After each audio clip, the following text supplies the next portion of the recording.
Action heroes of history. Peter Francisco, the Virginia Hercules. He is one of the most incredible people I have ever talked about. If it wasn't known to be true, you'd think his life story was a tall tale like Paul Bunyan or John Henry.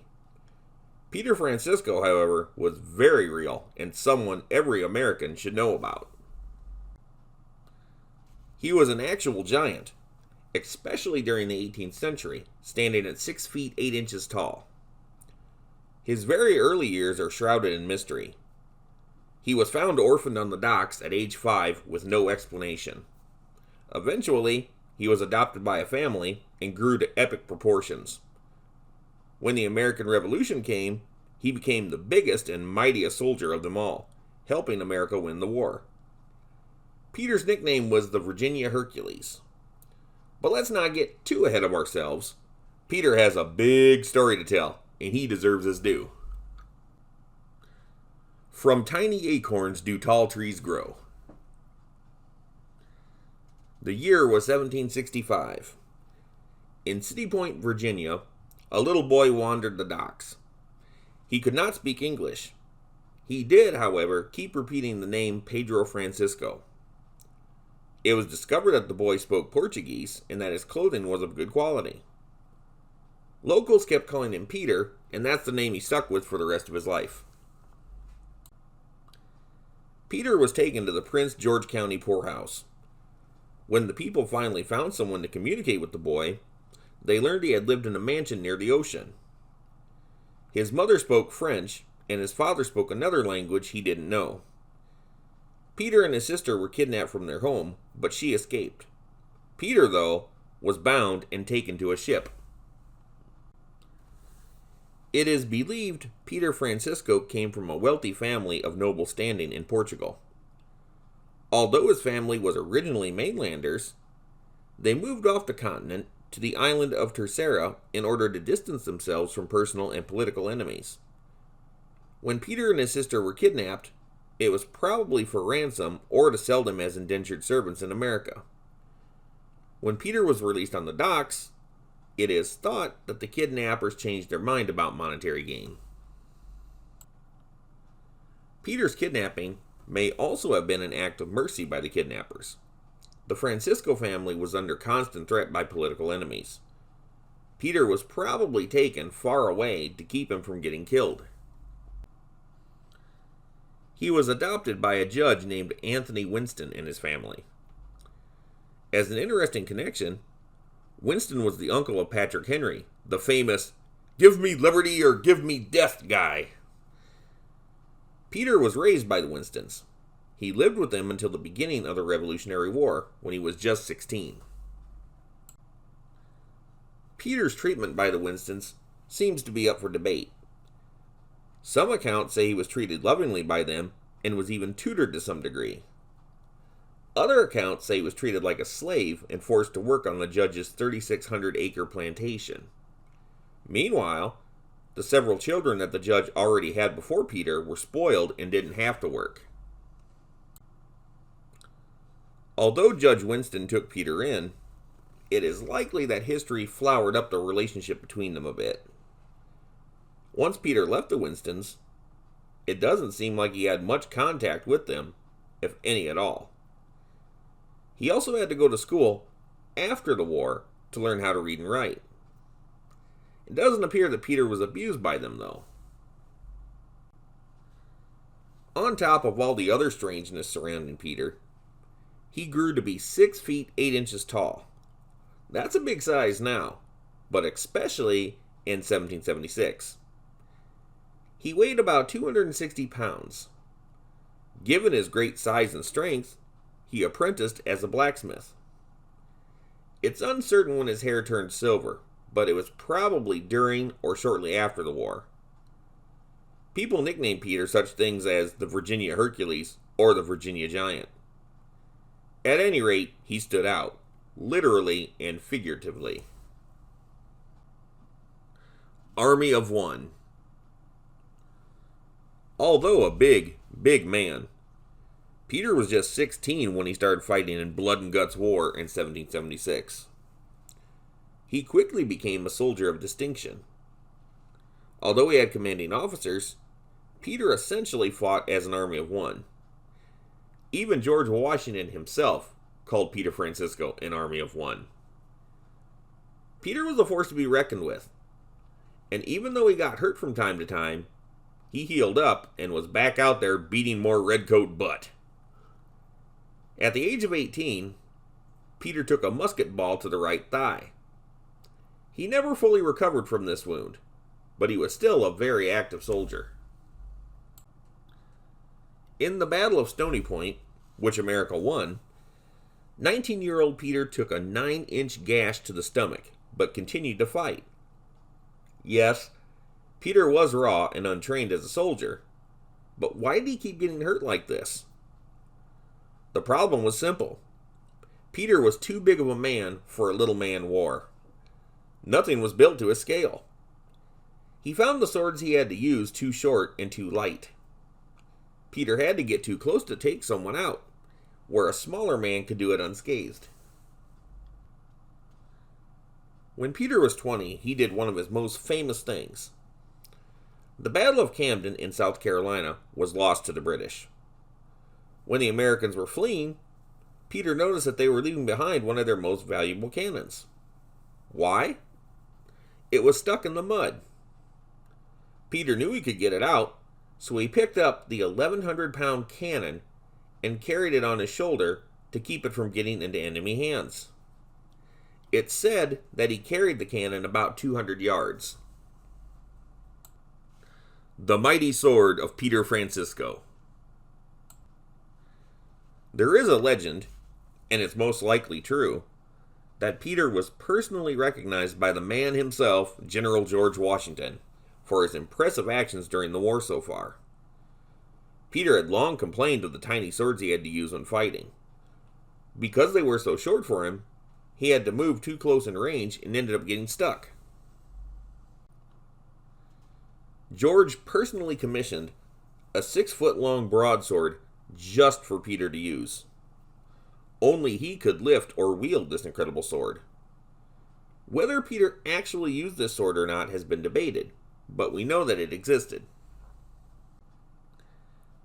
Many years after Peter died, his daughter, Mrs. Edward Pescud, presented the sword to the Virginia Historical Society. Since that time, though, the sword has disappeared. What could have happened to it? It is quite an artifact. The giant sword of Peter Francisco, allegedly ordered by George Washington himself?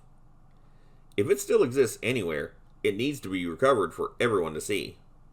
What better way is there to honor two great men? The sword in action? Maybe. At the age of 20, close to 21, Peter heard that Colonel William Washington, George's cousin, was going on a march through the Carolinas. I did a video on William Washington, who was an incredible soldier and remains highly underrated today. Check it out. During the Revolution, though, William was highly respected by American soldiers. Peter wanted to join up with him. It was at the Battle of Guilford Courthouse in North Carolina where Peter made one of his greatest slaughters. Allegedly, Peter took his giant sword, given to him by George Washington, into battle. He killed 11 soldiers, even though he took a bayonet to the thigh. This impressed even the seasoned William Washington. Peter's achievements at this battle were commemorated with a monument to him at the Guilford Courthouse National Military Park. Did Peter actually use the famous giant sword at this battle?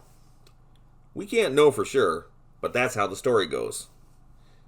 It would be cool if he did, but just the same, 11 soldiers? Dang.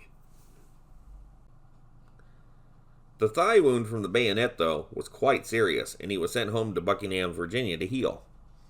This was something you know Peter wouldn't do under most circumstances because he was a rough son of a gun, but he needed to do it. This didn't stop him from being a massive physical threat, however, and it led to him performing his most famous action, known as Francisco's Fight. Francisco's Fight. While recuperating from his bayonet wound, Peter volunteered to spy on the British Legion who were operating in his area of Buckingham, Virginia. The ultimate outcome is that he defeated an entire British Legion detachment and captured several of their horses by himself. One night, outside of a tavern, 9 British Legion cavalrymen surrounded Peter and ordered him to be arrested. As a further embarrassment, they ordered Peter to hand over his silver shoe buckles. "Take them yourself, if you're man enough," was Peter's answer. Thinking they had safety in numbers, the men actually went for Peter's shoe buckles. This had to be one of the dumbest things British soldiers ever did during the war. Peter had a strong reputation, and he was the closest thing to a Leviathan they would ever see. He may have surrendered peacefully if they didn't tick him off. Instead, he took a soldier's saber and struck him on the head with it. The wounded soldier fired his pistol at Peter, grazing his side. Peter, in return, nearly cut off the soldier's hand. Another soldier aimed a musket at Peter, but it misfired. Peter grabbed the musket from this soldier, knocked him off his horse with it, then escaped with the horse. The details of what exactly happened are fuzzy. Even Francisco's own accounts of it, years apart, have conflicting information. There were 9 soldiers. That is consistent. He captured 8 of their horses. That still tracks. But did he kill just 1 soldier or 3? Years later, in 1820, Peter claimed 1. 9 years after this, he claimed 3. The other soldiers ran off, fearing for their lives. It is possible that Peter came across new information over the years. He whipped these guys pretty bad. Maybe 2 more guys died of their injuries after the fight. At any rate, Francisco's fight was most impressive. Just think of what he would have done to them if he was at full strength and not recovering from a bayonet wound. The dirty punks. Even Hercules retired. At the age of 21, in 1781, Peter was ordered to join the Franco-American Army at Yorktown. By the time Peter got there, he was too late for the fighting. America won the war. He did, however, witness the surrender of the British Army by their commander, Lord Cornwallis. And that was it. Peter was done fighting. It took up a huge part of his formative years, and I think he really liked what he did. I also think he was ready to move on with his life. Peter did a whole lot of killing, and administered some pretty bad beatings. He also got hurt a lot. Peter was proud of his work and the American cause, but now he just wanted to live like a real person. Unlike some of the stories you hear about war heroes, Peter's was a relatively happy one. He adjusted to civilian life rather well. At first, Peter pursued a basic education. He was in his early 20s, going to school with little kids. They were absolutely fascinated with his war stories and the physical things he could do. Legends developed about Peter's strength, making him a fantasy character in his own lifetime. Peter didn't seem to mind this, as it was all positive. At the age of 24, in 1784, he married a woman named Susanna Anderson. She was the daughter of Captain James Anderson. The Andersons were of high society in the Cumberland County area of Virginia and had a plantation called the Mansion. It's kind of ironic when you think about it. In his life, Peter went from one mansion to another. Peter and Susanna had a son named James and a daughter named Polly. Sadly, in 1790, after only 6 years of marriage, Susanna died of dysentery, leaving Peter a widower with 2 small children. He remarried in 1794 to a woman named Catherine Brooke. She was, in fact, a relative of Susanna. With Catherine, he had 4 more children, Susan, Benjamin, Peter Jr., and Catherine. Peter and Catherine were married for a long time until she died in 1821. Amazingly, he married for a third time in 1823 to a woman named Mary West. Despite the fact that he ended up being twice widowed, Peter Francisco seemed to be a well-adjusted individual. He did, however, spend the later years of his life in poverty. Peter petitioned Congress and the Virginia legislature for a pension and got one. There was no soldier who deserved it more. Peter spent the last 3 years of his life working as the Sergeant at Arms to the Virginia State Senate. He basically functioned as an armed bodyguard. In early 1831, at the age of 70, Peter died of appendicitis. He was buried with full military honors in Shockoe Hill Cemetery in Richmond, Virginia. The Virginia State Legislature shut down for the day, and many of the legislators went to his funeral. For the most part, Peter Francisco enjoyed a good, long life. Everyone has their ups and downs. There is no escaping it. But Peter's ups more than made up for the downs. He was a legend in his own lifetime who was able to adjust his civilian life and even found love. Although he's not one of the most famous historical figures, like he should be, he is still very well respected by people who know about him, including myself. A number of monuments and honors have been given to him throughout the years. Peter Francisco was not a tragic hero. He had a willingness to make something of himself, and he did it. I'm proud to declare him as a true action hero of history.